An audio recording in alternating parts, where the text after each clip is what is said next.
Hi అండి, ఎలా ఉన్నారు? అందరూ బాగున్నారా? వెల్కమ్ టు మై ఛానల్ త్రిప్రాస్ ఫ్యామిలీ. మా ఛానల్ ఎవరైనా ఫస్ట్ టైం చూసినట్టయితే లైక్ చేయండి, షేర్ చేయండి, సబ్స్క్రైబ్ చేయండి.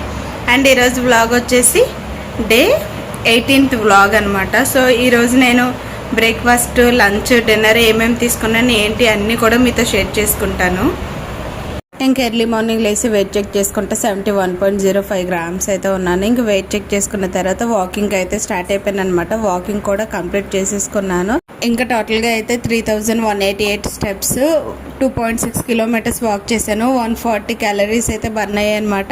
ఇంక ఈరోజు మార్నింగ్ అయితే చియా సీడ్స్ ఏమీ నానబెట్టుకోలేదు. సో అందుకని చెప్పేసి వామ్ జీరా పౌడర్ ఉంటే అది మరగబెట్టుకొని అయితే డిటాక్స్ డ్రింక్ కింద తీసుకుంటున్నాను. చాలామందికి సజెస్ట్ చేస్తున్నారు కదా ఎక్సర్సైజ్ కూడా చేయండి అని. చాలా ట్రై చేశాను లైట్గా ఎక్సర్సైజ్ కూడా చేయడానికి. ఇంకా తర్వాత 2 liters వాటర్ అయితే కంప్లీట్ చేసుకొని బ్రేక్ఫాస్ట్ అయితే చేస్తున్నాను అనమాట. ఈరోజు బ్రేక్ఫాస్ట్ నేను బయట నుంచే తెప్పించుకున్నాను, అందుకే ఓన్లీ 3 idlis మాత్రమే తీసుకుంటున్నాను.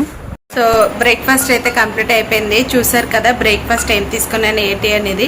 బయట నుంచి అయితే ఇడ్లీ తెప్పించుకున్నాను అనమాట. ఇంకా ఇంట్లో టిఫిన్ అయితే ఏమీ ప్రిపేర్ చేసుకోలేదు. ఈరోజు అయితే కార్బోహైడ్రేట్స్ అయితే యాడ్ చేసుకున్నాను. అంటే రైస్ పరంగా కాదు, ఇడ్లీ అనమాట. ఇడ్లీలో ఎలాగో కార్బోహైడ్రేట్స్ ఉంటాయి. సో అప్పుడప్పుడన్నా కొంచెం రైస్ కానీ ఇలా కార్బోహైడ్రేట్స్ కానీ తీసుకుంటే హెల్త్కి మంచిదే. సో అందుకని చెప్పి మీరు కూడా ట్రై చేయండి. దోశ తినడం కానీ లేదా ఇడ్లీ తినడం, కాకపోతే ఒక 5-6 తిన్న దగ్గర 2-3 తినడం కరెక్ట్. ఇంకా ఎక్కువగా తినడానికి చూడకూడదు. మనం టిఫిన్ చేసే ముందు ఒక 1/2 hour ముందు ఒక గ్లాస్ వాటర్ తాగేస్తే ఆటోమేటిక్గా మనకు టమ్మీ ఫుల్గానే ఉంటుంది కాబట్టి ఎక్కువ టిఫిన్ చేయడానికి ఇంట్రెస్ట్ రాదు. సో 2-3 idlis కానీ ఒక 1 or 2 దోసెస్తో అలా అడ్జస్ట్ అయిపోవచ్చు. ఓకేనా? ఇంక ఇక్కడైతే లైట్గా తీసుకుంటున్నాను అనమాట. 2 చపాతీస్, ఎగ్ ఫ్రై. సో ఇక్కడ నేను కీరా, క్యారెట్ ఏమీ కూడా ఇంక్లూడ్ చేసుకోలేదు. ఆల్రెడీ అలాగా చపాతీలో ఫైబర్ ఉంటుంది, ఎగ్లో ప్రోటీన్ ఉంటుంది కాబట్టి నేను ఇంకా హెవీగా అయితే ఏం తీసుకోలేదు. లైట్గా 2 వాటితో మెయింటైన్ అయిపోయా. అండ్ ఇంకా నా లంచ్ కూడా చూసారు కదా. లంచ్లోకి అయితే చాలా లైట్గా 2 చపాతీస్ విత్ ఎగ్ ఫ్రై మాత్రమే తీసుకున్నాను అనమాట. ఇంకా క్యారెట్, కీరా ఇవేమీ కూడా ఇంక్లూడ్ చేసుకోలేదు. ఎందుకంటే నాకు పెద్ద ఆకలి అనిపించలేదు. అప్పటికి ఫుల్ హెడేక్ వచ్చేస్తుంది. హెడేక్ రావడం వల్ల ఫుల్గా తలకి ఆయిల్ పెట్టేసుకొని ఇంకా పడుకుని పోయాను అనమాట. ఆ ఎగ్ ఫ్రై కూడా మా హస్బెండే చేశారు.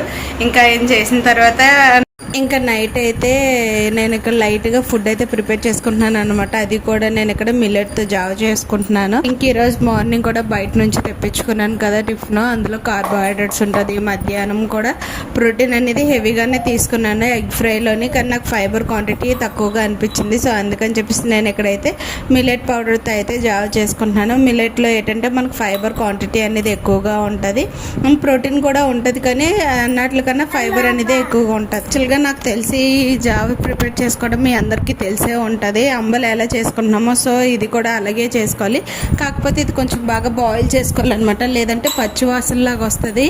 అందుకని చెప్పి బాగా బాయిల్ చేసుకుంటున్నాను నేను ఇక్కడైతే. అండ్ మనం ఎందులో అయినా సరే పెరుగు కానీ లెమన్ కానీ ఏమన్నా యాడ్ చేసుకోవాలనుకుంటే అది బాగా కూల్ అయిపోయిన తర్వాత యాడ్ చేసుకోవాలి. లేదంటే పెరుగులో కానీ లెమన్లో కానీ ఉన్న క్వాలిటీస్ అవన్నీ కూడా మనకంటే పెరుగులో ఉన్న ప్రోబయోటిక్ కానీ మన గట్ హెల్త్కి మంచిది కాబట్టి, అండ్ లెమన్లో విటమిన్ సి ఉంటుంది, అది కూడా మన ఒంటికి మంచిది కాబట్టి ఇవన్నీ కూడా మనకి ఏంటంటే గ్యాస్ రూపంలో ఫామ్ అయిపోయి డైజెషన్ అవ్వడానికి కూడా ఇబ్బంది అయిపోద్ది అన్నమాట. సో అందుకని చెప్పి హీట్లో ఉన్నప్పుడు ఎప్పుడు కూడా పెరుగు కానీ లెమన్ కానీ యాడ్ చేయొద్దు. గోరువెచ్చగా అయిన తర్వాత యాడ్ చేయండి. ఇంక ఇక్కడ నాకు కూల్ అయిపోయిన తర్వాత నేను ఇక్కడ లెమన్ అండ్ కర్డ్ 2 కూడా యాడ్ చేసుకుంటున్నాను అనమాట. ఫస్ట్ అయితే ఎప్పుడు కర్డ్ ఒకటే యాడ్ చేసుకునేదాన్ని, లెమన్ ఎప్పుడు యాడ్ చేసుకునేదాన్ని కాదు. మా హస్బెండ్ ఒకసారి లెమన్ యాడ్ చేసి ఇచ్చారనమాట. లెమన్ యాడ్ చేసుకొని ఒకసారి నువ్వు కూడా తాగి చూడు, టేస్ట్ అనేది బాగుంటుంది అండ్ హెల్త్ కూడా మంచిదే కాబట్టి 2 కూడా మిక్స్ చేసుకొని తాగు, చాలా బాగుంటుంది, మంచిది అని కూడా అన్నారు. ఇంకా అందుకని చెప్పి ఇంకా అలా కంప్లీట్ చేసుకున్నాను. సో ఇంకా డిన్నర్ కూడా కంప్లీట్ అయిపోయిన తర్వాత వాకింగ్ అయితే స్టార్ట్ అయిపోయాను అనమాట. వాకింగ్ స్టార్ట్ అయ్యేటప్పటికైతే ఫుల్ గాలి వేస్తుంది, మేడ మీద వర్షం పడేటట్టు కూడా ఉంది. ఇంకా ఆ గాలిలోనే ఫైనల్గా అయితే వాకింగ్ కంప్లీట్ చేసుకొని ఇంటికైతే వచ్చాను అనమాట. టోటల్గా అయితే 38 minutes 40 seconds అయితే వాకింగ్ చేశాను. 3126 steps, 2.5 kilometers, 138 calories కూడా బర్న్ అయ్యాయి. నెక్స్ట్ డే మార్నింగ్ లేసి వెయిట్ చెక్ చేసుకుంటే 71.35 grams అయితే ఉన్నాను. ముందు రోజుకి ఈ రోజుకి అయితే ఇంకా 300 grams పెరిగాను. సో అనుకున్నాం కదా ఒక్కొక్కసారి పెరుగుతూ ఉంటాం, ఒక్కొక్కసారి తగ్గుతూ ఉంటాము. పెరిగామని చెప్పేసి డిసప్పాయింట్ అయితే నెక్స్ట్ టైం తగ్గడం కష్టమైపోద్ది.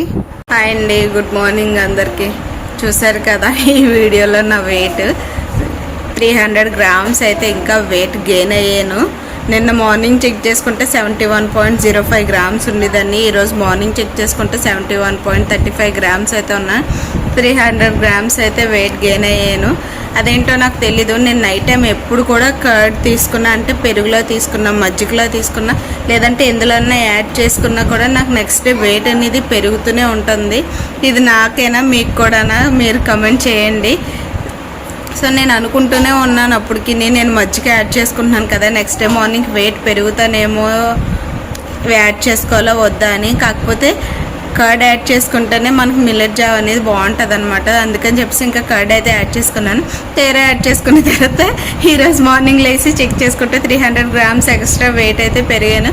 సో ఈరోజు పెరిగాను కదా, రేపు ఖచ్చితంగా అంతకు మించే తగ్గుతానని అయితే కాన్ఫిడెంట్ ఉంది. సో ఇంకా అలాగే తగ్గాలని అయితే కోరుకుంటున్నాను. ఇదండి వీడియో. ఈ వీడియో కనుక మీకు నచ్చినట్టయితే లైక్ చేయండి, షేర్ చేయండి, సబ్స్క్రైబ్ చేయండి. Thanks for watching. లాస్ట్ వరకు చూసినందుకు అండ్ నన్ను సపోర్ట్ చేస్తున్నందుకు. బాయ్.